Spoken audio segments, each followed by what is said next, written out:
Hello, everybody, and welcome into the best in paranormal podcasting. This is Darkness Radio. You know, we have got a really good show today, folks, and occasionally I like to talk about a good conspiracy theory, and sometimes those conspiracy theories are really conspiracy fact. And I ran across a really good book. It was forwarded to me by a good friend of ours, Alan Warren, who really has become a great mentor to me. And he said, Tim, you got to check this one out because this one is gonna change the way you think about Amelia Earhart and Fred Noonan and what exactly happened with Amelia Earhart. But better yet, gives you a really good perspective as to the person that Amelia Earhart is. And he said, and believe it or not, it's based on a podcast. And so I said, well, you know, that's a different spin on it. And he said, now, I don't know if it fits with True Crime Tuesday or if it fits with Darkness Radio. And I said, well, you know, that's interesting too. He said, because it really is set up kind of like the court of public opinion, but in the same respect in that you're kind of thrown into a court to kind of weigh how things happened with Amelia and Fred. But at the same time, it does kind of throw in the conspiracy realm in that there are 4 different ways that you know, Amelia and Fred could have met their end. But I really do love the rich history behind it. And we'll go more into that here in just a moment. I want to bring our guest in first. Our guest is the author of the book, and not only the author, but the host of the podcast that we're talking about. And his name is Chris Williamson. For over 20 years, Chris Williamson has been fascinated with the life, legacy, and disappearance of Amelia Earhart. He created the Chasing Earhart Project in 2017 and ran it with the hope of bringing even more worldwide attention to the case and Amelia's legacy. In 2018, Chasing Earhart, the discussion panel, was hosted in Atchison, Kansas, which is Amelia's hometown. It featured 18 guests on the largest discussion panel ever assembled on the life and disappearance of Amelia Earhart. In 2019, Chris created and launched the popular podcast Vanished alongside co-host Jennifer Taylor. In honor of the 85th anniversary of Amelia and Fred Noonan's disappearance and ongoing legacy, Chris has released his first book, Rabbit Hole, The Vanishing of Amelia Earhart and Fred Noonan. Let's welcome in now to Darkness Radio, Chris Williamson. Hi, Chris. Hi. What an intro. Thank you. I'm honored to be here with you. I really appreciate this. Looking forward to it, Tim. I really appreciate you being on. You know, the book is so fascinating. Rabbit Hole is one of those books where you start into it and immediately you're just sucked into it. You're brought into it because you want to learn more about Amelia Earhart. Amelia Earhart is not just an inspiration to women everywhere as a role model, an idol, someone who is someone to be lifted up, but I think really a role model and an idol to everyone. So much so that, you know, I got to tell you, Chris, right off the bat, I have my idols that I look up to. One of my idols that I look up to is the writer, author, and his name escapes me as I go to say it. But you know, happens all the time for me. The book I Am Amelia Earhart. Brad Meltzer, he's a good friend. Brad Meltzer. There you go. I couldn't get Brad, and I just had Todd Goldberg on the show. So sure. on True Crime Tuesday, who works closely with Brad as well. So, you know, I've been reading Brad's stuff for years, and of course, as I go to say Brad's name, it blanks out of my head. That's the way it is. Yeah, sure, you're a great fan of his, Tim. But when Brad is making up his sequences of who he's going to do this series about, of course, he made up a book about Amelia Earhart. Of course. You just think, when you think of great Americans, when you think of people who push that boundary, when you think of someone who is fearless, and if there was ever a person you put with the word fearless, it's Amelia Earhart. Yeah. Absolutely. Couldn't have put it better myself than that.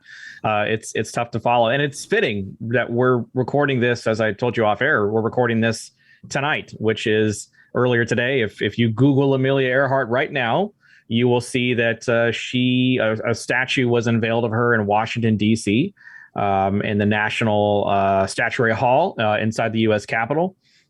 just earlier today, and we watched it live, and we sort of showcase that live on our Facebook group. And I say this all the time in the book, and I say it all the time on the podcast, but it's just another day in the office for Amelia Earhart. She collects accolades, and it's at this point in her, I guess, her historical significance that now you're starting to see a lot of these monuments and things that are sort of being erected in her name. There's certainly not the first statue, but probably, next to Purdue, probably the most important statue of all. And that was just today. So just goes to show you, she's insanely popular, and she's white hot, and it's hotter than it's ever been, her legacy and the disappearance. It's crazy, Chris, when I think about it. We start thinking about how long ago this was, yet it doesn't feel like it was that long ago. It was 100 years ago that Amelia Earhart was achieving some of these milestones in aviation. But when you say 1922, 1924, 1925, it doesn't feel like it was that long ago. Why does it seem to us like her achievements weren't that long ago, yet it was almost 100 years ago? Yeah, I think it just has a lot to do with timing. She came in just at the right time in the golden age of aviation. She was, like you said, in the late 20s, early 30s. Of course, she disappears in 37, is declared dead in absentia in 39. So, it's not that long ago that she was sort of out there doing the things that have enshrined her in the collective consciousness, forever. And Earhart was sort of breaking new ground and really stepping into, sort of the main stage, stepping onto the main stage and shattering glass ceilings. It's not that long ago because, she's been gone for 85 years. It's when they disappeared. July 2nd was the 85th anniversary. Her and Fred Noonan vanished over the Pacific Ocean, depending on who you believe. But it's not that long ago. And 8 decades, when you look at it, it seems like, 37, not too bad. But this is a case that's got a massive amount of staying power. And I think if you do research even badly, you'll see that Earhart is still, like I said, she's still white hot. And not only on the disappearance side, of course, that's always going to be a big deal, but the legacy side too. I really think it's just because there's not a physical, it's not the 1800s. It's not the 1600s or the 1700s. It's 1937 when she disappeared. So it's not that long ago, but it's long enough to where you can recognize the staying power of a case like this. And you can recognize why someone like Earhart being at the very center of this, this crap storm, for lack of a better term. It's, all the stuff that's going on around her. It's pretty compelling. And then, of course, you've got Fred Noonan, too, who was a giant and celestial navigation and everything that he did. And so there's 2 people on that plane that disappeared that day. Right. So. We're going to get to, in the second half of the program here, we're going to get to exactly what could have happened to Amelia and Fred on that fateful day where they disappear. We're going to tackle that in the second half. I want to familiarize our audience with exactly why you're here and familiarize people with how you came up with your podcast. Now, Vanished is not the first podcast you've ever done. Vanished is a podcast that split off of, I believe, an initial podcast called Chasing Earhart, correct? That's right. Yeah, we did Chasing Earhart for quite some time. We did for several years, and we recorded about 100 episodes of that show. And about a year before that show ended, I started sort of pre-research on what would become Vanished Amelia Earhart. I had no idea what it was going to be called. Like everything I've done, it's for the most part, it's sort of on the fly. It starts with an idea. And then that idea sort of gains a little bit of structure, very skeletal of nature at first, and then it starts to flesh out and it starts to become a living, breathing thing. We had done Chasing Earhart for quite some time. I had sort of grown a little tired of the format of that show, just sort of a cut and dry format that we had done. And I didn't really see a way to sort of revolutionize or change that show very much. And for practical reasons, we had talked to everybody who was willing to talk with us. We had talked to everybody on the legacy side, on the disappearance side that we could gather in the span of a couple of years. And Vanished was this idea that I'd had a very long time ago, but sort of hadn't fleshed it out until I started talking to Jen Taylor, who's now my co-host for the show. And it really started with a single question. If I had 200 eyewitnesses to a modern day murder trial, in a modern day murder trial case, if you're sitting in a jury, is that a slam dunk? If I'm prosecuting that, is that a foregone conclusion? I'm going to win that case. Absolutely. No problem. Sure. 10 times out of 10. Or is there some wiggle room for a defense attorney, a really good one, to get in there and say, well, maybe not so fast. And so we took that idea and we say, well, one of these theories, Japanese capture, which we'll get into a little later, actually does have hundreds of eyewitnesses in the Marshall Islands and Saipan that came into contact with either Amelia Earhart, Fred Noonan, or the Electra, or a combination of those three. And so we looked at that as, hey, is this the truth at last? To quote a really wonderful book by Mike Campbell, who wrote that book a while back. How does this work in a court of law? If we're sitting in a jury trial, if you're sitting in a jury trial case and you're hearing witnesses, experts, and evidence cross theory for the disappearance of Earhart and Noonan, what would sell you? What's it going to sell? What's it going to take to sell you? Are you going to be convinced on eyewitness testimony?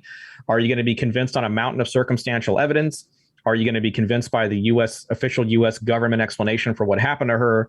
There's almost different types of evidence for each theory to support it. So the question is, what does it do? How are you bought and sold, and how does that work by a theory and by a jury trial? And so that was really the original idea for Vanished and for Vanished Amelia Earhart. And we took that trial by jury concept and just went full tilt with it. And that's sort of what that show has become known for now. And that's a fascinating concept in itself. Tell me just a little bit so I can differentiate here. Chasing Earhart sounds like an intriguing title as well. What was Chasing Earhart about that you needed to bank so far to a different direction? What was the meat and potatoes of Chasing Earhart? Well, Chasing Earhart was really just sort of my selfish attempt at an interview show that I had for the idea for years.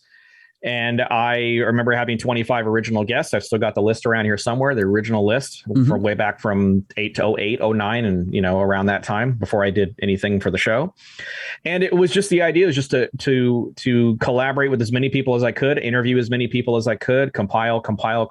And so you had sort of this really wonderful representation of all these people that have been working on the Earhart case for a very long time. And one area or another, whether it's on the disappearance side or the legacy side, we split that down the middle pretty hefty when it comes to what we do. And then you've also got, the sort of the double meaning of Chasing Earhart. Everybody's chasing Amelia Earhart, whether it's the legacy or the disappearance or a given theory or something of that nature. And we thought it'd be a great, fun double meaning to sort of represent the entirety of a project, really nice and tight, really easy. And that was the structure of the show. We shot a documentary. We have about 40-ish hours of documentary footage. We shot probably almost 50 individuals in 12 or 13 different, states all over the country.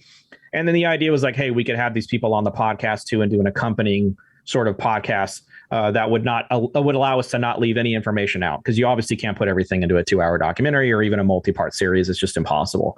So that was really what it was. And it just became Vanish was really sort of taking that idea and taking everything that happened in the Earhart case up to, I think it was 82 years at that point, because we did it in 2019, and just burn it all down, just burn all of it down and just start from scratch, because everything, as far as I was concerned, that had been done up to that point, as important as it was, it just wasn't yielding any results. And you figure after 8 decades in this case, and it just swallowing people whole continually, and people going to the grave not knowing what happened to Earhart, I felt like it was time for a change. And that's what Vanished was. And we just took that and just dialed it up to 11, had my now co-host come on board and do what she does. And it was just a really wonderful experience. And we got some really great audio. And this book was born from that, basically the remnants of that original podcast. You bring up a key phrase there, Chris, and that's going to the grave with what they had. When you were doing Chasing Earhart, how many of the people that were surrounding Amelia Earhart at the time that she was around had gone to the grave, and how hard was it to find people with firsthand experience around Amelia and Fred, for that matter? Yeah, Fred's even worse because he didn't have as much of a legacy, and even though we push it aggressively as much as we can, so that's an excellent point. Everybody was gone. Everybody was gone. And you're looking at second and third hand hearsay, sometimes, deeper than that. Luckily for us, for modern day researchers, I'll say that in air quotes, okay. We had people like Elgin Long, who recently passed away, was an absolute giant in aviation and also in Earhart research. And he actually did sort of what I did many years later, but he did it in the early 70s, where he'd go around and he'd actually interview people everybody who was anybody on the case at the time, and he'd recorded on cassette tapes, and he'd interview them. And because of Elgin, because of his family's generosity, and because of the generosity of the family of someone by the name of Leo Bellarts, who was the last person to speak with Earhart officially, we were able to bring Leo Bellarts onto the show in a modern day jury trial case and actually have him testify as the final eyewitness, according to that theory. So, nobody was around.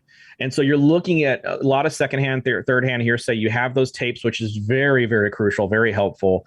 And then you just got to look at what historians have written, what authors have written, people who really have gone to ground and really gone back 2 and 3 and 4 generations into her life, and really just done the research and done the work. People like Susan Butler and people like that who wrote those really amazing books. So that's what you're left with. Fortunately for us, she was the most famous person in the world at the time she disappeared. So there's no shortage of video, of audio, of pictures, of all kinds of stuff. I mean, we've even got her final photo. Again, this is in quotation marks for people who are listening to this. We have her final photo. We have her final takeoff at Ley. We have all that stuff on video and in pictures. So you use that. You use what you've got. You utilize the collective quality of the archives like Purdue and like the George Putnam Family Archive and, the Amelia Earhart Birthplace Museum. And I could go on and on and on. But yeah, you've got a lot to pull from. Luckily for us, we're not guessing at a whole lot, but there is a ton of speculation when it comes to the disappearance. Oh, and there's no guessing in this book whatsoever. Again, folks, the book is Rabbit Hole, The Vanishing of Amelia Earhart and Fred Noonan. Again, our guest is Chris Williamson. Chris, you have an interesting quote in the book, and I think we should go down that road here for at least a little bit. And that is, sure, in order to know somebody's end, you have to get to their beginning and you have to get to know that person. If you would indulge us a little bit, Chris, could you indulge us and let us know in getting to know Amelia a little bit and walk us down that road a little bit? Can you tell us a little bit about Amelia Earhart and her beginnings and what kind of person Amelia was as a child? Yeah, she's born and raised in Atchison, Kansas, which is about 90 minutes from where I'm sitting right now. And we did, when we recorded the original show, we did it out of Atchison in its entirety, right down the street from her house and everything, which is special. She's a rough and tumble tomboy. She's not the same as most other kids when she's growing up. Luckily for her, she's got really interesting role models around her, like her mother, Amy Otis Earhart, who was the first woman to climb Pikes Peak. And then she's got her father, Edwin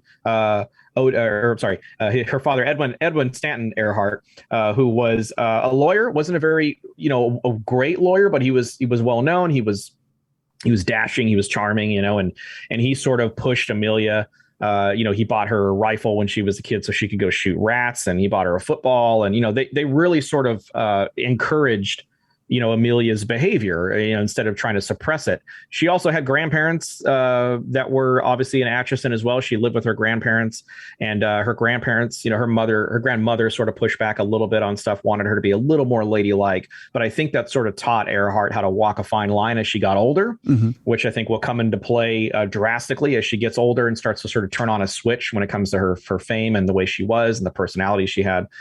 But she was very, she played basketball. She was a spelunker. We found out she went, explored caves and things when she was doing things as a little kid that would sort of shape the foundation of who she would become as she got older. There's a very famous incident called the roller coaster incident. We talk about it in the book. And, she had been at the World's Fair and, she wanted to build her own roller coaster in the backyard. So with the help of her uncle and some of her cousins and friends, they build this roller coaster and she gets launched into the air off this shed. That's now they've got like a replica that's there in the house when you go to the museum now. But there's a lot of things about Earhart that sort of are little droplets, little seeds of sort of who she would become. And it's a childhood that's tailor made for an icon, basically. So what's really interesting as I read through the book and read about her childhood and growing up, she did a little tour of the Midwest, and one of her stops was here in the Minneapolis-St. Paul area when she was in high school, and she went to St. Paul Central. When we recently went through the anniversary of Title IX sports, and one of the things that was pointed out, especially on one of the news stations here, KARE 11, was that Minnesota has always been above the curve or beyond the curve when it comes to women's sports. Women's sports actually originated in the late 1800s up in the Duluth area, and then came down to the Twin Cities area around the 1910s, 1900s. Really is when women's sports started in our area.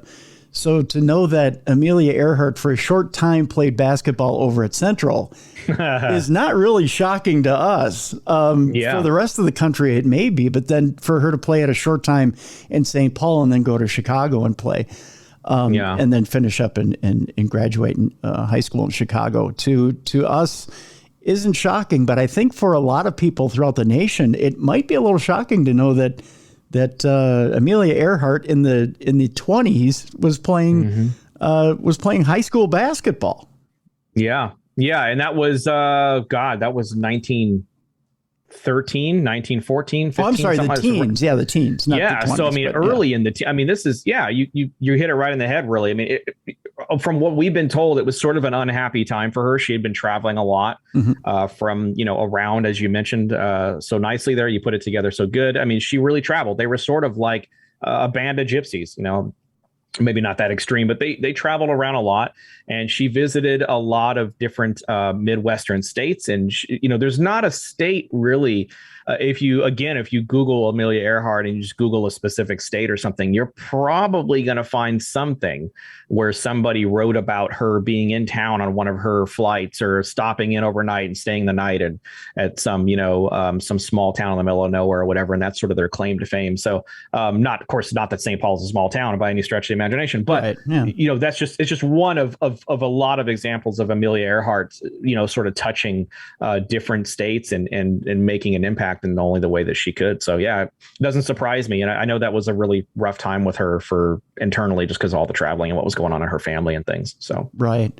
So tell me, where does aviation kind of crawl into this scenario? Because obviously she was doing things that women just weren't doing at the time, although women here were doing at the time, which was participating in sports. But there were other things that she was doing, like you mentioned, the roller coaster. She was doing some other things, spelunking, which was just not an activity that women were doing. But she was doing what at the time was I guess deemed tomboy activities.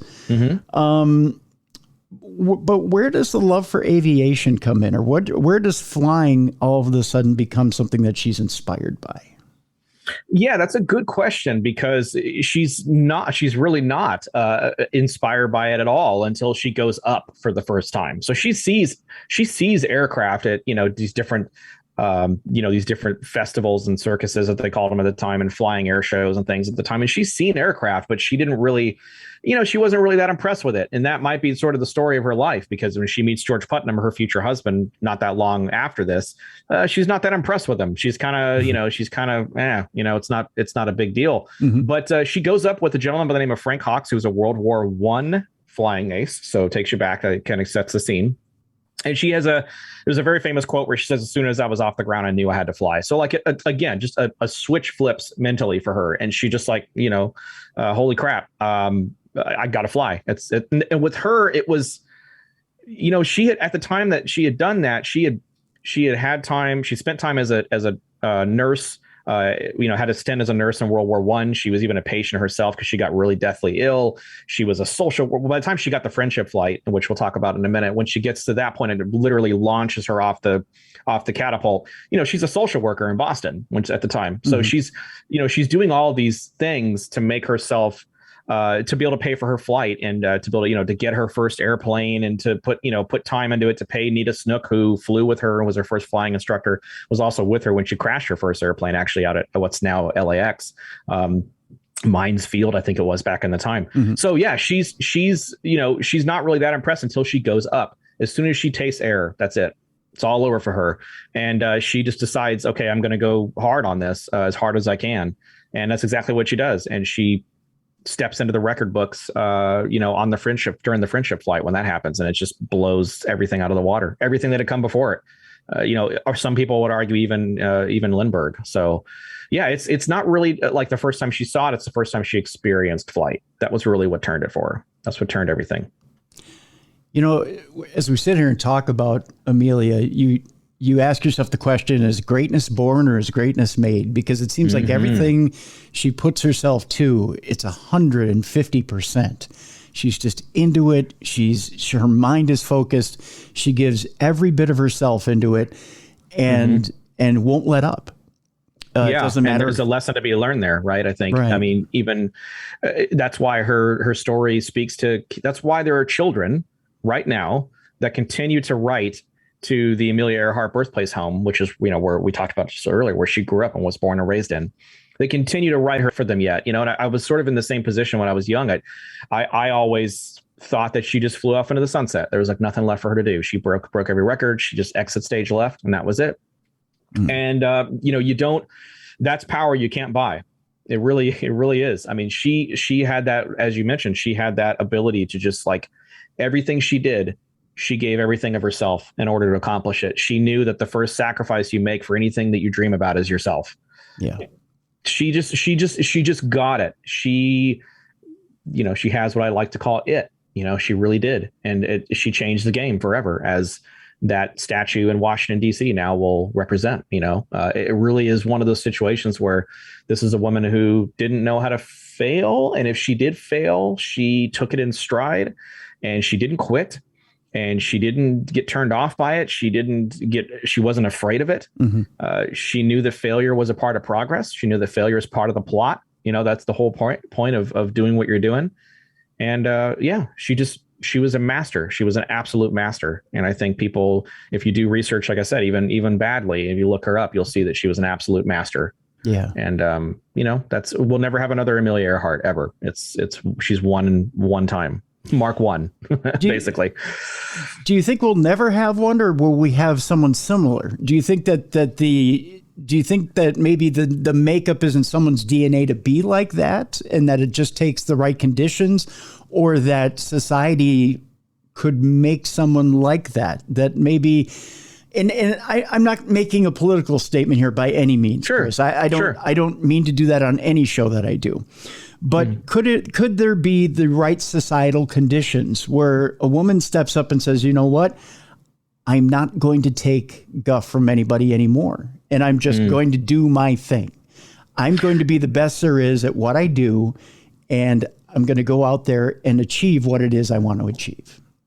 Yeah, there are certainly women out there that are doing that, and you know who their example is? It's Amelia Earhart, which is pretty amazing. That's pretty remarkable. So I think somebody coming up in that time, so first of all, you're never going to have another golden age of aviation. You never, we're not going backwards. So the coming up in that time frame at that point, when, as we talk about, I think it's the second segment of the book, there's 1,000 ways to die in the sky at that time. There really was. It was a very dangerous time. The planes were also, well made, depending on who you talk to. They could withstand, she walked away from 11 crashes in her career. Oh. That's insane. Think about that. How many people do you know that walk away from one, and how much of a miracle that is, let alone 10 more. So, it's one of those situations where I don't know if we'd have the exact circumstances that would allow us to present somebody that would be able to do the things that she did. But I think you certainly see that with people like Wally Funk and people like astronaut Abby, no matter what their age is, no matter what their, where they're at in their career, they're doing these wonderful things. And I think they're doing them partially in the name of Amelia Earhart because of the respect that they've got. And I can tell you that we would have never gotten some of the people that we got to participate in the Chasing Earhart project if it hadn't been for Earhart's legacy, sort of convincing them. Because I had to court people. I had to really coax them and be like, hey, this is, they sort of look at me sideways a little bit when I first reach out to them and say, well, we're doing an Amelia Earhart project. We think you'd be a great fit. They know nothing about Earhart except the legacy. They know about that. They know that they're doing it, in her name. But yeah, she definitely bred creativity. She bred power. She bred women in aviation and women in aerospace and STEM. This is a woman that was in Purdue, one of the great universities of our country, in the 20s and in the 30s, especially in the 30s. teaching women that were going for general degrees that they could be better than her. They could go higher, faster, farther, stronger, whatever, however you want to say it. And, that was someone that did that before STEM was even an acronym, before there was a really fun, acronym that we have for it now. So she, will we ever have another Earhart? It's tough. I like to say we probably won't because of the circumstances, but there are amazing women out there right now that are doing wonderful things in the spirit of Earhart's name, and they're inducted into Earhart's Pioneer Achievement Award ceremony every year, at the Amelia Earhart Festival. Mandy Horvath was the most current one who just did some remarkable stuff. I won't spoil it. Google her when you're done with this conversation. She's insanely remarkable. So, very long-winded answer, I know, but no. It's tough. It's a tough question to answer because of the scenario and of the circumstances of the time. But I think I can cop out and say, we probably won't, and that's probably why. Is because of that. Do you think also, Chris, and I'll throw this out to you as well, and this is more of a, I would say probably more of a objective answer than subjective. Do you think that we've lost it as a society to be able to lift somebody up to that level of an Amelia Earhart? Do you think that we've become too cynical of a society to be able to put somebody on that kind of a pedestal and recognize them for that kind of ability? Because as a society, we like to tear people down as fast as we put them up there. We sure do. No one's ever asked me that question before. And so I'm going to pivot on it a little bit and tell you that, how do I answer this? I had a really good answer sort of as you were wrapping up, and as I tend to do, I lose. When you pour a gallon of knowledge into a shot glass of a brain, you're going to spill some. And so that's how I feel about me sometimes. So I will tell you this. I will tell you that, it would be very tough for somebody to come up and do the things that Amelia Earhart did in her prime in her career now, with a lot of the cynicism is a great word, I think. A lot of the cynicism that you talk about. I don't know that we would allow somebody to get to that point, but I would hope that I'm wrong on that. I would think that Amelia, we ask this question all the time, sort of in a different format. Would Amelia be happy with where women are right now? Would she stand up and say, absolutely, we're good to go? Or would she say, no, we have a long way to go? That's a difficult question to answer, depending on who you talk to. And I wouldn't pretend to I would let people like Lisa Cotham and people like that are in the book that could answer that more expertly than I. But I would say that I don't know that Amelia Earhart would be very happy with where we're at right now. We're very small percentages when it comes to women in aviation and aerospace and STEM and things. They're fighting for that. Women in law. We talk about that with Jen all the time on the show, being a woman at the forefront of this investigation now, and sort of like being, in all these different shows and things now. But, again, a long-winded answer is probably not. It would be a lot tougher now, I think. She'd have to deal with a lot more, especially with online stuff and social media. If she were to say one thing, she was very outspoken, as you know, very strong feminist. She didn't really, I don't want to say she didn't consider what she said. She absolutely did. But I think when she really felt strongly about something, she really put her foot down. And I don't know how well that would have been welcomed in a modern society. Yeah. But I could be totally wrong on that. I could be totally off base on that. But that's just based off of sort of what I've experienced personally and sort of what some of the women involved in our projects have told us. Well, that's the thing. One statement that offends one group and all of a sudden there's a firestorm. And it overshadows whatever accomplishments you might have made. Yeah. And another interesting aspect is, her husband, George Putnam, who I have a huge amount of respect for. And I think without him, we wouldn't be having this conversation right now. She had the best publicist on the face of the earth, during pretty much the majority of her career. Putnam sort of rubbed people the wrong way because he would sort of step on people and to get Earhart into the public eye more and everything. He had obviously a very vested interest in Amelia Earhart being successful and really becoming the face of women in aviation. And that's not to discredit Amelia at all. Without her and her presence and the way she was, never happens, never in a million years with a million George Putnams. But Putnam really did give her the platform and did give her sort of the expertise, allowed her to sort of walk a fine line. And he sort of allowed her to, he was totally fine with being in the shadow and let her shine, and him sort of being sort of the power behind the success of Earhart or what, however you want to call it. Everybody looks at it differently, but yeah, that would have been different. That would have been difficult because Putnam probably would have stepped on some people and rubbed some people the wrong way, and Earhart would have had to deal with some fallout for that. Yeah. So much more difficult times, I think, in certain ways to navigate now, believe it or not, than it would have been even then. And as we will get into when we talk about the disappearance, much more difficult now to disappear than it would have been then. Yes, too, as well. Very much so. Well, let's take our break. When we come back, let's get a little bit into the friendship flight. We'll get into the beginnings of Amelia Earhart's aviation career. And then we'll get into the 4 scenarios of what potentially could have happened with Amelia Earhart and Fred Noonan. Our guest is Chris Williamson. He's the author of Rabbit Hole, The Vanishing of Amelia Earhart and Fred Noonan. Also, we'll have a link in the description of this program to get you to that book. The site is intotherabbithole.net if you're wanting to get to it right away to get a copy of that book. Also want you to check out Chris's podcast that's out there. It's called Vanished. And it's season 2 is now just been wrapped up, correct? Chris? Yes, correct. We're in hiatus, so working on season 3 very lightly right now. All right. So we want you to check out the 2 seasons of Vanish that are out there. Again, fascinating concept on Vanished. And I want you guys to check that out as well and get into that. When we come back, we'll talk more about Amelia and Fred. We'll talk about Amelia's beginnings in aviation. And we'll figure out what exactly happened to Amelia Earhart and Fred Noonan. Now, we may not nail it right on the head, but we'll get a good idea of what might have happened to the 2 of them. It's coming up next on the Best in Paranormal Podcasting. This is Darkness Radio.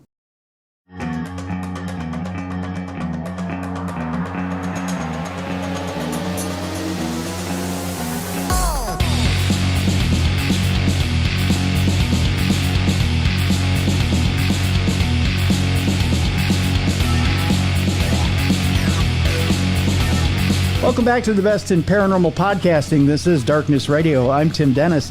My guest is Chris Williamson. He is the author of Rabbit Hole, The Vanishing of Amelia Earhart and Fred Noonan. Intotherabbithole.net is how you can get a hold of a copy. You can also click on the link in the description of this program. And also want you to check out the other link in the description of this program. That'll take you to Chris's podcast, Vanished, which has just wrapped up its 2nd season. Chris, before the break, we were going to get into the beginnings of Amelia Earhart's aviation career. And it was star-studded. Is that a good way of putting it? I mean, not only was she really I don't want to say the first woman to do it, because she wasn't by any means. It was her trainer who was the first woman really to take aviation by storm. But she was really the first well-known and the first marketable woman to take hold of aviation. Would you explain to people the difference between the first woman to do it and the first woman to market it? Yeah, I think market's a great word. She was the 16th woman, I should say, to get her pilot's license. And it certainly wasn't, the first. Nita Snook, who was, an icon in her own right, who taught her how to fly, as we mentioned Nita earlier. She was pretty remarkable. There were lots of other incredible female aviators at the time. You had Florence Klingensmith, Ruth Elder, Ruth Nichols, Poncho Barnes. There's a couple of names you'll probably know of, or will at least ring true to you a little bit. And they're all icons. If you look at them now, they're all Bessie Coleman. God, I almost forgot about Bessie Coleman. So you have all these really big names, but Earhart, marketable is a brilliant word to describe it. She comes onto the scene. And almost by accident, they were looking for somebody to do this transatlantic flight, this flight that would be called dubbed the Friendship, shortly in a little bit. Mm-hmm. And there's a woman by the name of Amy Guest. This is right after Charles Lindbergh's solo flight. So Charles Lindbergh makes a flight in 1927, and Amy Guest, who's a billionaire, and when I say a billionaire with a B at the time, had this idea of she wanted to be the first woman to fly or be flown across the Atlantic. She wanted to copy Lindbergh, but do it for women. So all credit to Amy Guest for having the idea and the thought process behind this. And it was just determined that it was too risky for her. Her family was a very well-known, well-loved, well-respected, very well-off family. And they just were like, no, you're not doing it. You got to get someone else. You can run the flight, you could bankroll it, whatever, but you can't do it. Mm-hmm. So they got to find another girl with, I think there's the right image or the right look or something like that is the original quote. And in walks Amelia Earhart, who is a social worker in Boston at the time.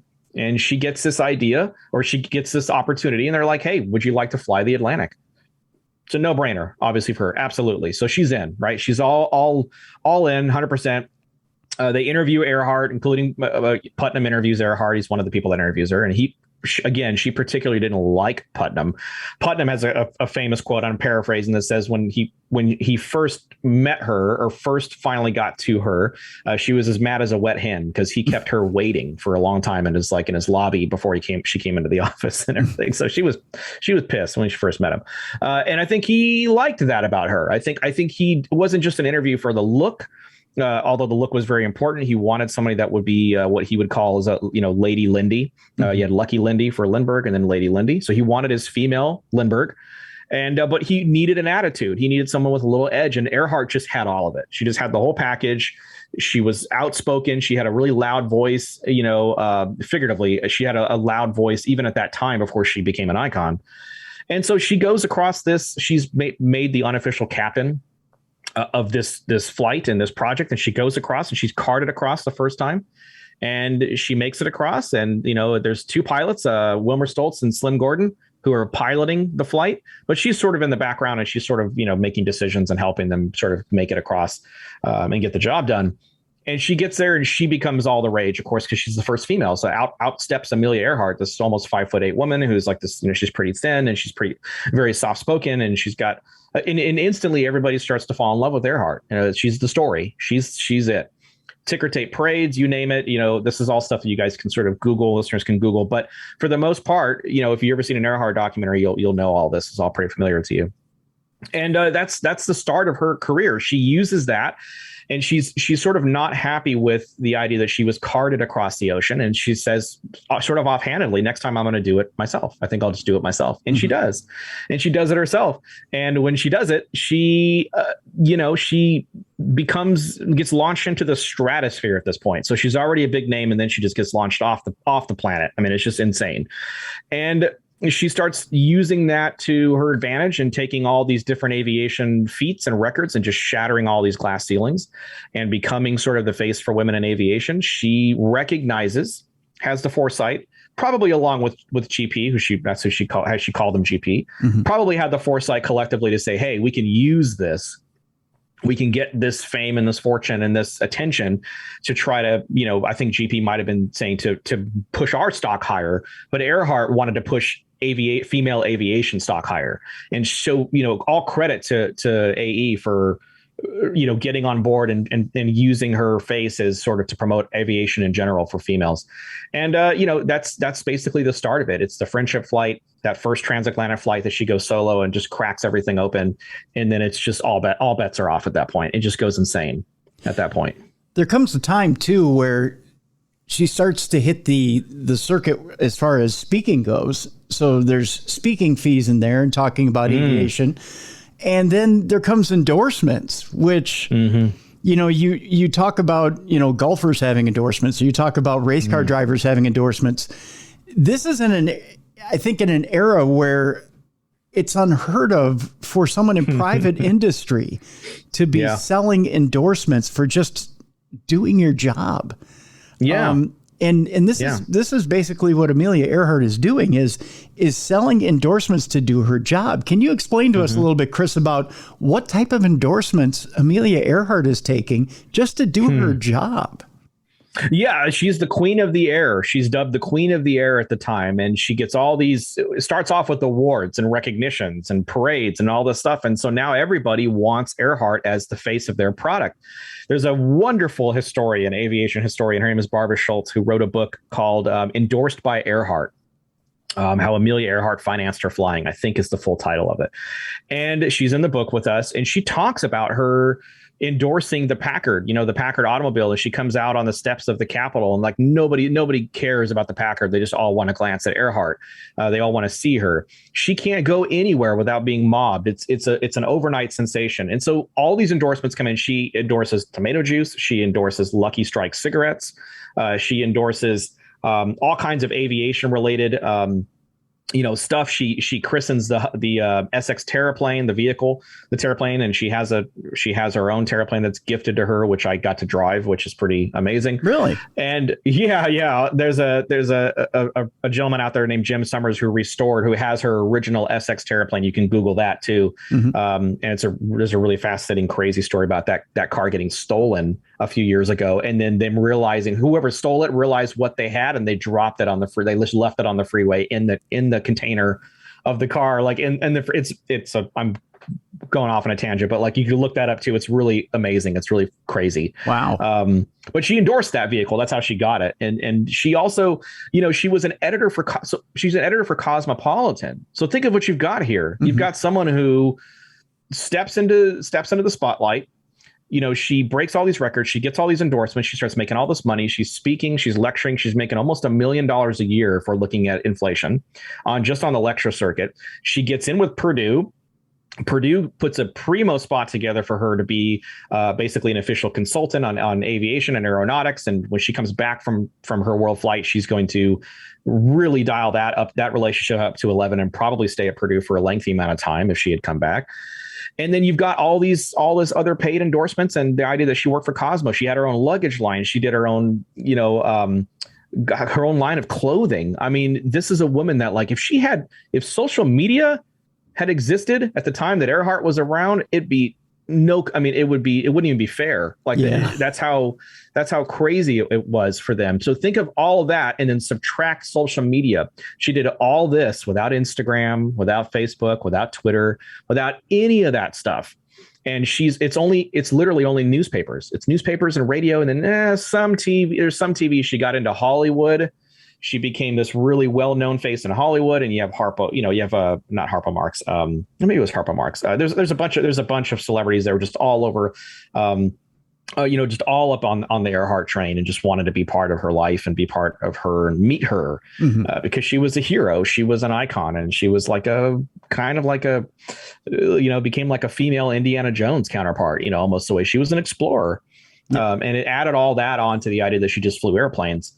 That's what people really don't know. You really start to look into this woman and what she was doing, especially at the time she disappeared, and the mind reels. And this is all before like the juiciest disappearance ever when it comes to historical mystery. So, yeah, I'm trying to remember the figure from the book that was mentioned as far as an endorsement fee, and it was in the tens of thousands of dollars, and it was the equivalent of, and it's such a small amount, and my jaw hit the floor.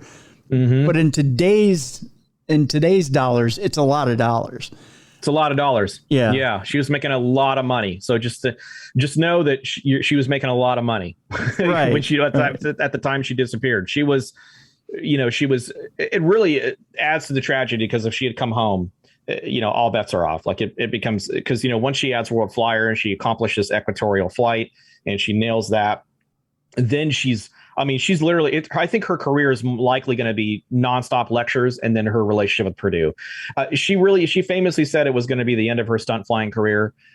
We don't know. I really believe that she probably meant that. She was, 39. She disappeared right before her 40th birthday, which mm-hmm. is, again, adds more tragedy to it. But, she was 39. That was, you might as well have been 80 at that point if you're flying, because there was so much death in the sky at that time that if you could have flown successfully for 9 or 10 years and done a quarter of what Earhart had done, then, you would have a huge success when it comes to your post-flying life. And I think that's what she was counting on.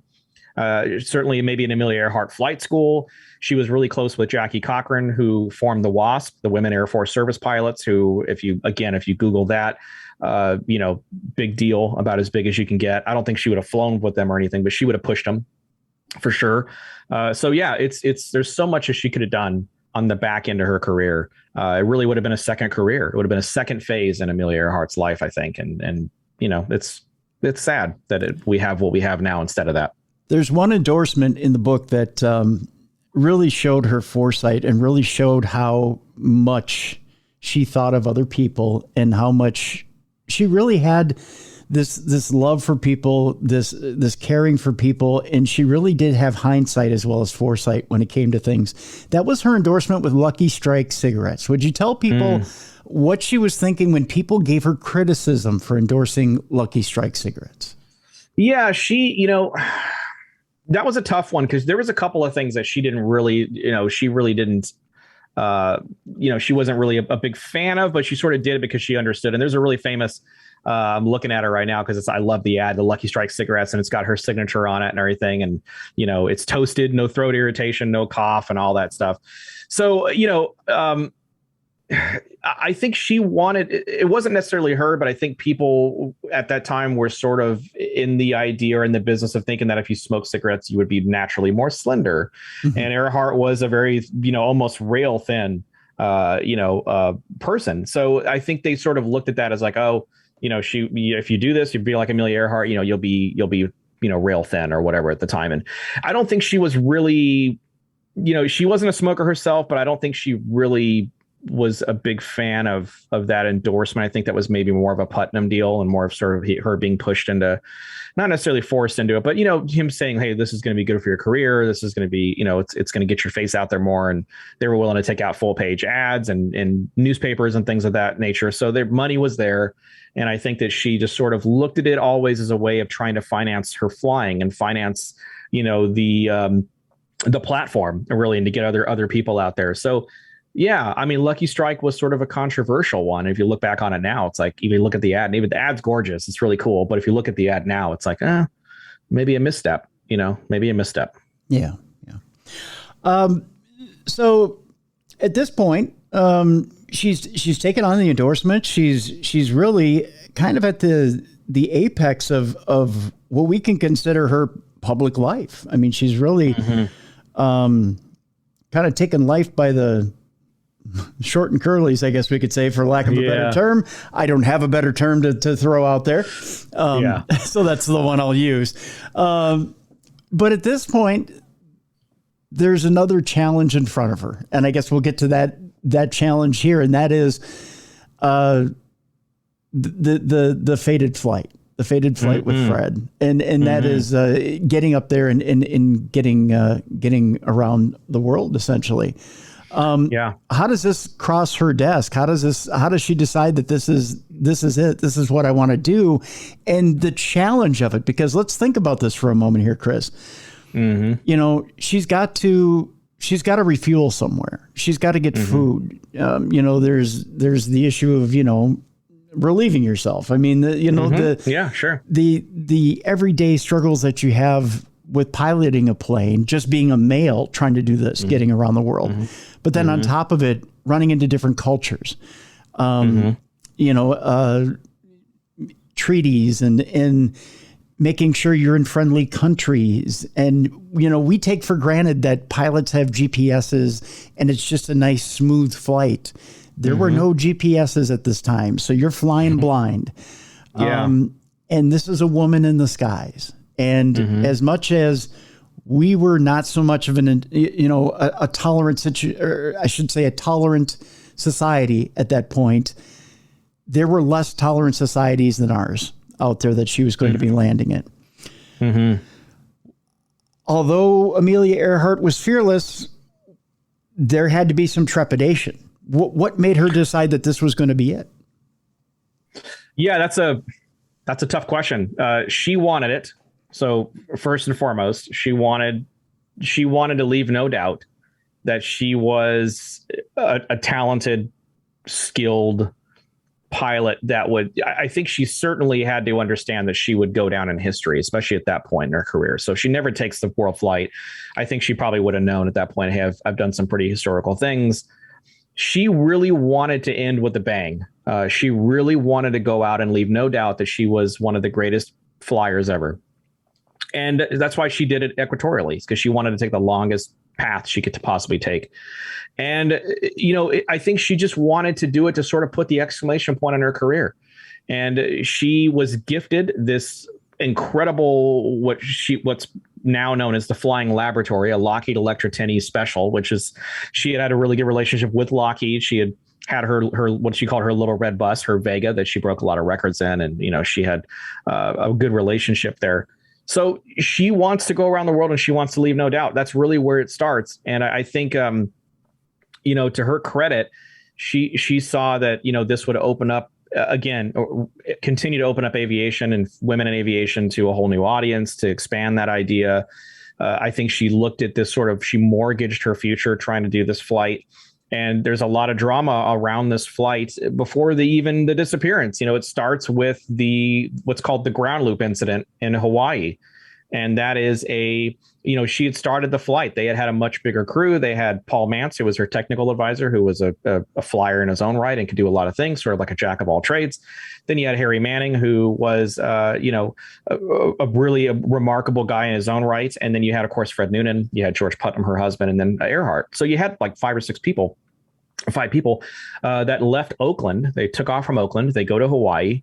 And in Hawaii, I think it's March 20th in Hawaii that year, everything changes. She ground loops and destroys her aircraft. And ground loop, for people who are listening and don't know maybe what that is, the closest way I can describe it to you, and this is how a gentleman by the name of Gary LaPook described it to me, is if you take an empty grocery cart, like you're in a grocery store, and you just push it down the aisle empty, well, eventually it's probably going to turn in on itself or turn outward on itself. It's going to kind of go this way or that way. And that's basically what happened. The plane turned in on itself and it just shattered. There's, again, images of this crash in great detail, the aftermath of the crash. That changes everything for her, because not only now do they have to postpone the flight, rebuild the aircraft, but they now have to change directions. So instead of starting with Howland Island, which is the area where this disappearance begins and everything sort of becomes a whole nother ball game, instead of starting with that and kind of knocking that out of the way early while you're fresh, you're now tacking that onto the very end of the flight when you're the most taxed and you're the most tired, and it's the longest hop of all of them.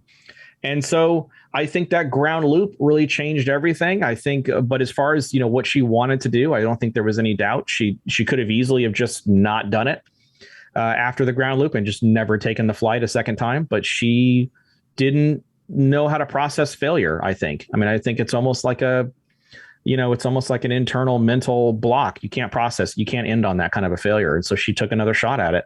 And that second flight is where everything changes and where the whole book changes and the whole story changes and it becomes something else entirely.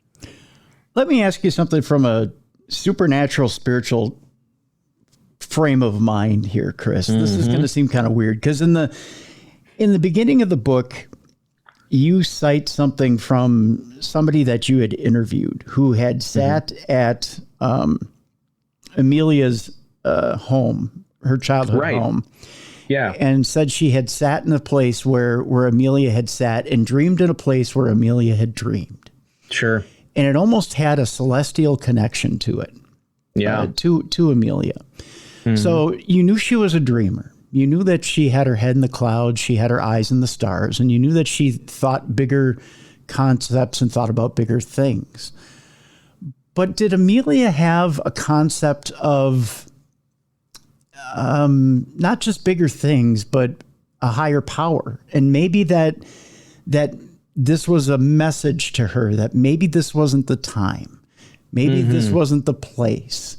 Maybe you should think about it. Maybe, we should skip this for now, or maybe this isn't your voyage. Did this ever come up in conversation that you found in your research? I have never found any visible trepidation on Amelia Earhart's part when it comes to that. That's an excellent angle. That's an excellent thought to consider. She certainly, I think you hit it on the head. She certainly had her head in the clouds, so to speak. She loved being in the air. She loved all of that. I don't know that Earhart ever sort of, for lack of a better term, submitted to a higher power or sort of knew that, hey, there's something out there beyond all this or beyond me or whatever the case is. I just feel like Earhart, it's really rudimentary. So she had a task at hand. She she didn't want to end the task on failure, on a state of failure, and she just wanted to finish what she started. I think it's very cut and dry, because that's really the scenario for most of her career. When she does these things, she's basically she's standing in point A, she's got a point B in mind, and she just goes from point A to point B, and she just keeps her head down and she just does it. And I really think that, that ground loop and that failure, there's really no other way to look at it. That failure on that spectacular of a stage would not have sat well with Earhart. And that sort of goes back to the friendship flight when I talked about this with you at the top of the show, and her sort of even making it across, right? She made it. She broke the record. She did all these wonderful things. Even then, internally, she was squeamish. She didn't feel right about taking the accolades. She didn't feel right unless she did it her way, or completed it the way she felt it needed to be completed. I really think that's what you've got here. You've got someone that just didn't want to fail spectacularly on the end of her career, and just wanted to complete it, just wanted to hammer it home. And I think it maybe, and that's, you could look at that as her being too stubborn, her maybe not being able to see the forest for the trees, so to speak, for her to maybe not see that, this is a very risky, bold move. But Earhart said, famously, what do dreams know of boundaries? I mean, she really didn't see any kind of any kind of box that she put herself in. There was no box. There was just the vastness of the skies. And I think it really can be as cut and dry as that. Stubborn, absolutely. There's probably no doubt that there was a pigheadedness and stubbornness to her, for sure. She's had it her way. She was notoriously bossy at times. She knew when she wanted something, it was that way or the highway. There's definitely some of that in there, for sure. Yeah. But it's just a matter of, did she feel like there was a higher power? That's a question, I guess, that Earhart would only be able to answer. And, if you look at some of her writing and stuff, there might be something in there where she sort of had some trepidation, but not that I've ever noticed. Nothing that's ever stuck out. Was the ground loop the only thing that got in her way before the actual takeoff for that fateful flight? Yeah, that was it. I mean, that was, they were leaving Hawaii and heading from Hawaii to Howland. I mean, that was it. So they were going to knock that out quick and get that out of the way. So the ground loop obviously stops everything, because it's not just, a chip in the, I mean, she wrecks the plane. If you look at the images, it's bad. And so they have to go and they have to push it back, and they have to take the what's left of the plane and ship it on the SS Lurline, which is the name of the ship, I believe. And it went back to California, and it was there for quite some time. It took, again, this is where it gets a little foggy now. So this is where certain things sort of change. Some people believe it took approximately 11 branches of the United States government to come together to rebuild that aircraft in the middle of the Great Depression. And so a lot of people use that to say that maybe this flight and sort of the underlying reasons for the flight, or reasons that might have gotten added after the fact, have a lot to do with that. The idea that it was a quid pro quo scenario, maybe. And this is a woman, we talk about it early in the book, I believe. She had a distaste for war, especially after her experiences in World War I as a nurse, and seeing the fallout of war firsthand and all that jazz. And so she might have had to have a little bit of arm twisting going on. Hey, we rebuilt your plane. You're going to do something for us. We're either going to, and that's where it starts. Is she a spy? Is it a casual thing where she's just taking some pictures? Is she going out to get lost on purpose? So that would give the United States government a chance to mobilize in areas that they didn't have a lot of reconnaissance in at the time. Take your pick. It's you could go down any one of those, and you can will it be psychologically satisfying? I don't know, but you could go down either one of those, and you could find evidence to support that. But that's, is that confirmation bias, or are you just deep in a rabbit hole that you can't get out of? And that's kind of the definition of the book. In 1936 or 37, were they expecting her to fly to Germany or Japan, or even Italy for that matter? So she starts out, let's see, she is in Burbank, she's in New Orleans. So she's going to Africa. She's going to Dakar. She's going to, Port Darwin, Australia. She's not going really through or into Hawaii, or I'm sorry, into Japan or anything. She's going to Bangkok. So she's in Bangkok. Singapore, not really in Singapore. She's in Bang Wing and as a Kopang, and then Port Darwin, and then Lae. which is Ley, New Guinea. If you look at the flight, it's Ley, New Guinea. And then right in like, or after Ley, in the middle of the ocean is Howland Island. And then Gardner Island is Nicaragua, which is one of the theories is just south of that, just south of Howland, where they were supposed to be at. Okay. About 400 miles south. So yeah, but if you really wanted to be a conspiracy theorist, you could say she was going for the Pacific Theater and that she could potentially be buzzing Japan and maybe trying to take some sort of camera shots or something, aerial shots from overhead. Yeah. Absolutely. We know she met with Kodak, high individuals from Kodak, and including members of the U.S. government behind a closed door meeting. Not that long before the world flight. I forget exactly the exact date off the top of my head, but we know that she met. We know she was an avid photographer personally. She just loved to photograph. She was a big deal. We know this is a flying laboratory. We know it was made to collect air samples, believe it or not, water samples and things of that nature. So she was doing a lot of sort of reconnaissance work on that from that standpoint. But yeah, you make an excellent point. I mean, if she's going to get lost, basically, if that's, let's say that's for a minute, that's exactly what it was. And that they all she was doing was getting lost, quote unquote. And that would give the U.S. government a chance to mobilize and do what they needed to do. And she was sort of the decoy. We have a lot of people that are aboard the project that believe that Earhart would not have been a spy. She would actually have been the decoy, the reason for them to get over there or whatever the case is. Because they're not going to put Earhart in harm's way, right? Right. Yeah, you would think, right? Especially if she's an untrained spy, right? Right. Yeah. They wouldn't put America's sweetheart in harm's way. No. But a lot of people believe that's exactly what they did. And a lot of people believe if you push that one step forward, a lot of people believe that her and Noonan, we're getting a little deeper into it, but her and Noonan would have been essentially the first casualties of World War II. This is 5 years approximately before Pearl Harbor's attack. Mm-hmm. And, so if Earhart is in custody, in Japanese custody, and the river turns and it gets really nasty really fast, and they say, you're a spy. And she says, for lack of a better term, kiss my ass or whatever. I'm not a spy and whatever. I don't put that past her.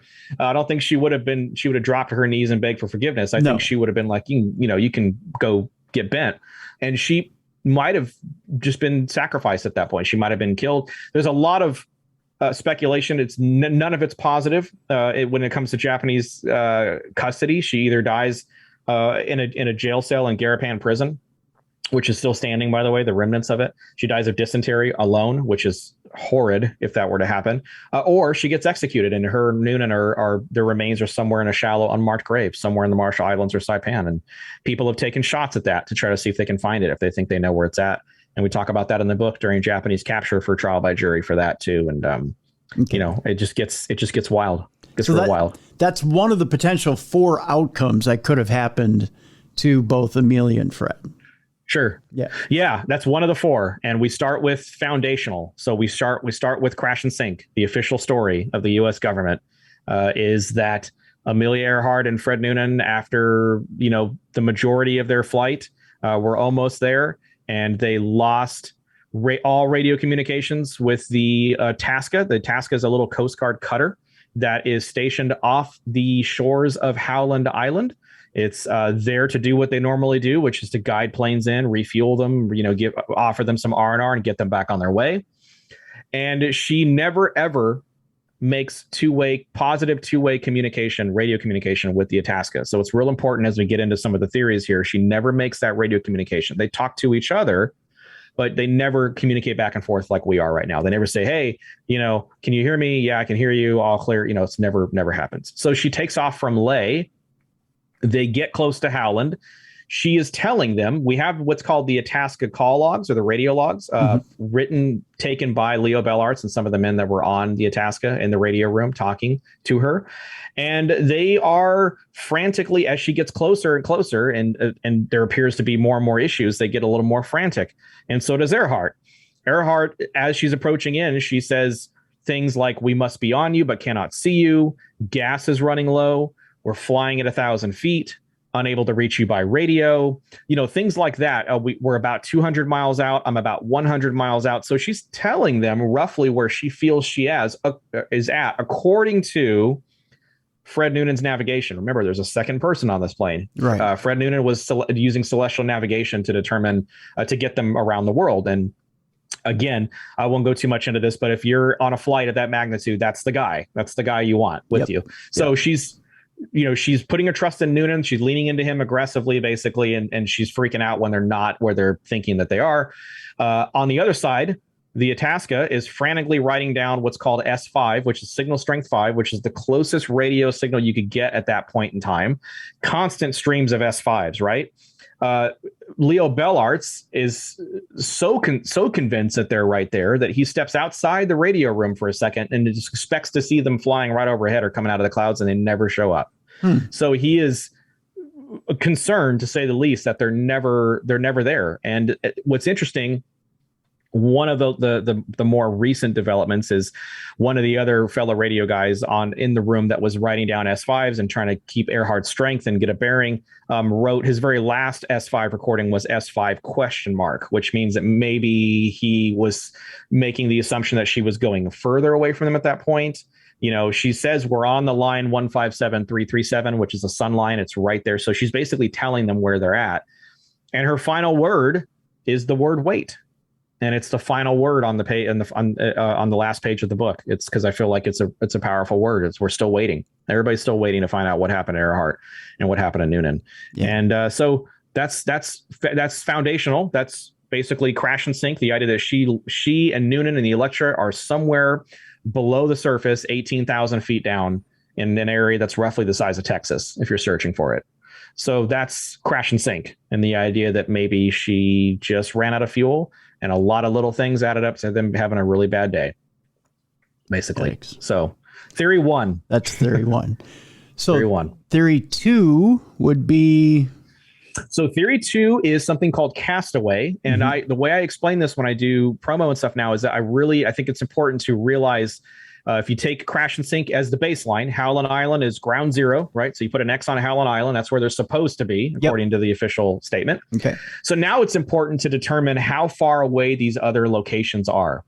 So, and you got to take into consideration the idea that she's saying gas is running low. What does she mean by that? Well, we don't know. We don't know if she meant by I'm down to E, or I'm down to my last reserve tank. I'm down to half a tank. We don't know. So this puts her roughly 405 miles away. So having said all that, this puts her about 405 miles away-ish from Howland Island, from ground zero. And the idea here is that they happen upon, they can't find Howland. So they try to go to they try to find the nearest available, island they can put the plane down on ground as opposed to the water. And they happen upon an island called Gardner Island at the time. It's now called Nicamororo Island. And they put the plane down successfully on a coral atoll there that's like semi-landable. It's a really bad area environment-wise, just so you know. So we're kind of trying to set the scene here. And she uses if you buy into the theory, she uses the remainder of her gas to send out what's called post-loss radio signals. And what's interesting about the post-loss radio signals is when they occur. So she goes down. There's these signals that go out. There's people all over the planet that are picking up these signals due to skip and the ionosphere and the way that works. And there's so much stuff that goes into that. But she's sending these signals, if you're buying that they're from her, and it's actually lining up on low tide, high tide times, historically speaking. So like, low tide comes in, she cranks open that engine or fires up that engine and starts sending out radio signals frantically as fast as she can. High tide hits, she succumbs and stops. And then they wait for high tide to go back, low tide to come in, and she hits it again. And that happens for several days after July 2nd. And really, essentially, until the tide is too strong and just pulls the wreckage over the side of the island, and it's a steep drop from there, and it's all coral, and it's just destroyed in millions of pieces. We don't know what happened to Noonan in this idea. The idea that Noonan maybe sustained a head injury on landing and maybe never even made it out of the plane. We don't know. But that puts Earhart on this island by herself for days, for weeks, for months. We don't know how long. But Tiger, the International Group for Historic Aircraft Recovery, have worked on that island for 13 or 14 expeditions now, and they've collected a mountain of circumstantial evidence. So if you're sitting in a courtroom, again, you've got the official story for crash and sink. Theory 2 is going to give you a mountain of circumstantial evidence. So would that be enough to convince you?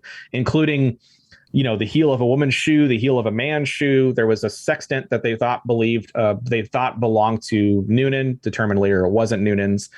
What's interesting about Castaway is, and I know I'm going through this kind of quick, but what's interesting about Castaway is the idea that that was a very highly trafficked island for that spot in the middle of the ocean. Okay. There was a coconut plantation there. There was a wreckage, a very famous wreckage called the SS Norwich City that ran aground there just a few years before Earhart and Noonan would have been there, if you're buying this idea. Mm-hmm. And so a lot of the stuff that they found there, you could maybe attribute to somebody else other than Earhart. They found bones there in the early 40s, and that set of bones has been widely debated, and it's become widely controversial, and they're known as the Nikamororo bones. And that actually, just a few years ago, there was a gentleman by the name of Dr. Richard Jantz, who was in the book and was on our show, was kind enough to come on and talk with me. And he wrote this paper on these bones. They don't have the original bones. They're long gone. We don't know if they're in an archive somewhere or they're gone forever. But he was basically utilized his name, his experience, incredible amount of experience, to make a determination that the bones found on that island were misdiagnosed. Initially, they were diagnosed as a Polynesian male, likely, and that they were misdiagnosed, and they're actually closer to Amelia Earhart because she was very tall. Her bones would have been closer to that of a man if you look at strictly skeletal material. I'm paraphrasing, highly here, but I would highly recommend people to go out and check out that Nikamororo Bones paper. It's very highly technical, but it's a really great read. And so that's basically, in a nutshell, a very tight one, Castaway, and that's theory number 2. So now we're down to 2 more. Okay, so the Japanese internment is which one, 3 or 4? We end the book on Japanese capture. Okay, so that's 4. So then the third one would be what? So the third one is by the standards of the Earhart case, is the newest one. Okay. Now we won't be able to say that for long. That's all I can tell you. And hopefully in the next few months, people they'll see that when that hits, and there's other stuff that happens with Earhart. Mm-hmm. But it's something called the Buka hypothesis, or the Buka theory. It's also known kind of friendly wise as the turn around and go back theory. You can look at it a couple different ways. Okay. And that one, in a very tight nutshell, it's championed by a gentleman by the name of Bill Snavely and his team, Project Blue Angel. And they are the only ones in this entirety of the case in 85 years to actually have an aircraft. So that's you got to put that out there. That's sort of like the elephant in the room that nobody mentions, right? So except for me when I'm doing these promos and things. So he basically goes out and he's doing some traveling. He's looking around for Earhart's plane. This is years ago, probably 20 years ago now. And he is in Buka, and he's visiting with some of the local tribesmen there and some of the chiefs there and the elders that are in the village. And he says, hey, they're asking, what are you doing here? And he's like, I'm looking for Earhart's plane. He's like, oh, okay. He goes, well, they get to talking, and they get to drinking a little bit. And then he's like, oh, I think we actually have a plane. There's actually a plane here that we have. And Bill doesn't really think anything of it, but he goes, okay, I'm interested in that. Like, he's give me 5 or 6 major characteristics of the plane, and give us a few weeks and we'll try to get out there, free dive, and tell you, if you're in the ballpark or not.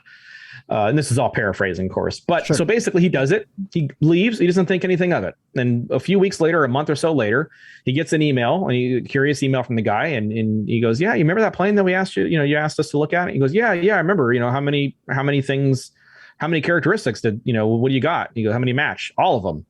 Okay. Well, so he sits up and he starts to get curious at this point. And so, he's cautious. Bill's very cautious. So he's like, okay, well, that's great, but now we got to take a step forward now.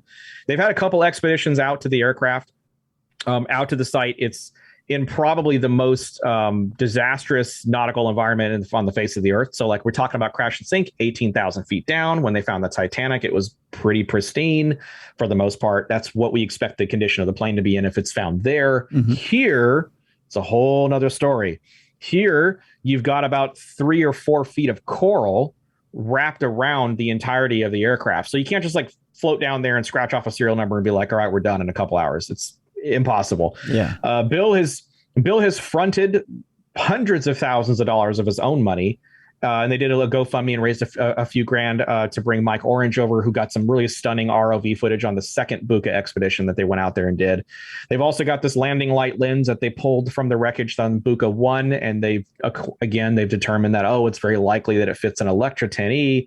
Could also fit a bunch of other planes too. So you can't really lean aggressively on that. And Bill, I think to his credit, knows that. So the theory is really, really quickly is that Earhart and Noonan make an executive decision. They're flying. They They run into anticipated headwinds, much worse conditions than they thought. They burn a lot more fuel than they initially anticipated burning. And this has to do with something called flight radius, which is basically how far you can make on half a tank of gas. That's what you got to look at. That's your flight radius. They determine they can't make Howland because they're going to run out of gas. It's exactly the scenario that Crash the Sink states that it's going to happen. And they have the foresight to see that. And they decide to flip a 180 and turn around. And they are experiencing extreme weather, which historically speaking, we know that there was extreme weather over Buka at the time. And they get struck by lightning. They're in a storm. The left engine gets struck by lightning. The plane falls out of the sky, crashes onto this embankment in the water. There's a lone witness who's a little kid. At the time, he's like 8 or 9 years old. He runs back. He thinks it's the second coming of Christ. He runs back to the village, tells everybody that will listen to him, and everybody thinks he's a liar. And you fast forward 80 years later or whatever it was when they first found it in the early 90s, and he was vindicated. And so now you've got this lone witness, you've got this aircraft, and Bill is working on trying to walk backwards and determine how Earhart could have got there. Is it nefarious in any way, or is it just what he hypothesizes? And if he's got something on that aircraft, or if they determine it's her aircraft or Electra or whatever, then that's going to change the game. So that's Project Blue Angel. That's Buka. And now we're down to one. And that would be the Japanese internment, which we've gone over, and we'll leave that where that is there. Fascinating stuff, Chris. And yeah, I think that we'll leave that where everything is, and we'll refer people to the book, because I want people to tune in and read this book. I want people to pick up this book and get to know Amelia Earhart, Fred Noonan, a little bit better. I want them to get to know the scenarios a little better. I want them to get to know your co-host a little bit better, because your co-host is in arguing a little bit better as far as the scenarios that go on here too. Jennifer Taylor is your co-host on Vanished. And makes an appearance in the book. Sure. Yeah. And she's in most of it.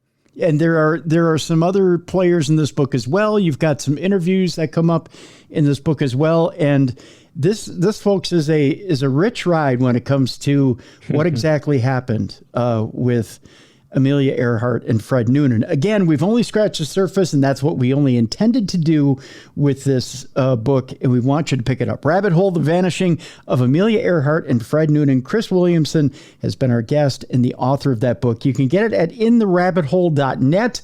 We'll have a link in the description of this show. Also, I want you to check out the podcast Vanished. They just wrapped up their second season.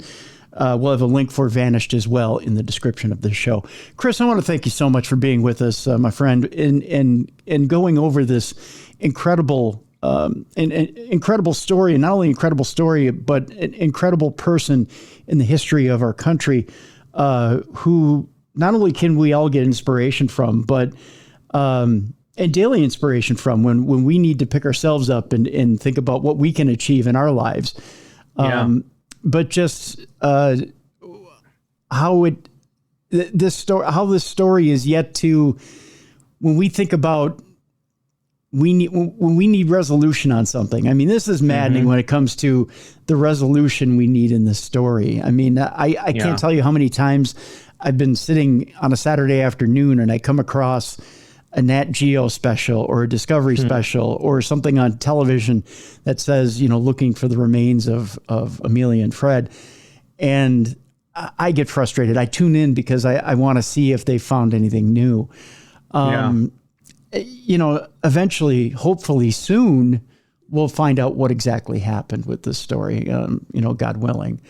I agree. I think we're close. I've been sort of a broken record saying that for a long time. And maybe it's that naivete of who I was when I was little and thinking that, but I feel like we've got some of the brightest people in the world, looking into this, and, regardless of what they believe or what theory they go with, I've never been a person of great interest and sort of buying into a given theory. My process is to try to eliminate some of these ideas, by going out there and doing the work. And then, you might have a better shot at determining what happened to them. And I think we'll get there. I think we're close. I think you're going to see some announcements and some updates in the coming months that are going to be really shocking, that are going to sort of thrust the case back into the spotlight.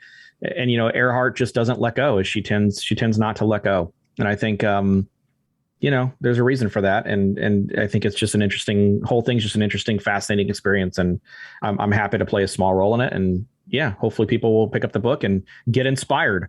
I can imagine people going through this book and being like, wait, we don't know what happened to them after all this pomp and circumstance. But that's the point. It should anger you. It should frustrate you. It should motivate you to go out and to determine what happened to them yourself, take action, get involved, because they deserve to have a period on the end of their sentence, right, and to remove that question mark finally. So, yeah, closure is important. Yeah. No matter how tragic the ending of the story is, we need to remember that the body of the story was so inspiring. And like you just pointed out, Chris, it should be so inspiring that we want to put the period on the end of that story and close the book once and for all. Yeah. Agreed. All right. Chris, thank you so much for being on the show. Folks, I want to thank you so much for joining us this week here on Darkness Radio. We've had a great week, not only having Chris Williamson on this week talking about Amelia Earhart and Fred Noonan, but I also want to thank author Gus Garcia Roberts, Jimmy the King, Murder, Vice, and the Reign of a Dirty Cop is the name of the book there. Want to check that book out as well. And I want to thank Beer City Bruiser for sitting in yesterday doing Supernatural News. And Parashare had a fun time yesterday with that. Folks, I also want to thank you. I want to thank you for tuning in and day out, being a dedicated Darkness Radio listener. Listen, we can't do it without you. And we really want to thank you and tell you how much we appreciate you for spending your precious time listening to us here on Darkness Radio. We know you only have so much time in a week, that you've got so much going on with family, with work, with extracurricular activities, with things going on in your life that, and we all have emergencies and things that come up, but you manage to find the time anyways to spend your precious time with us. And we want to let you know how much that means to us here on Darkness Radio.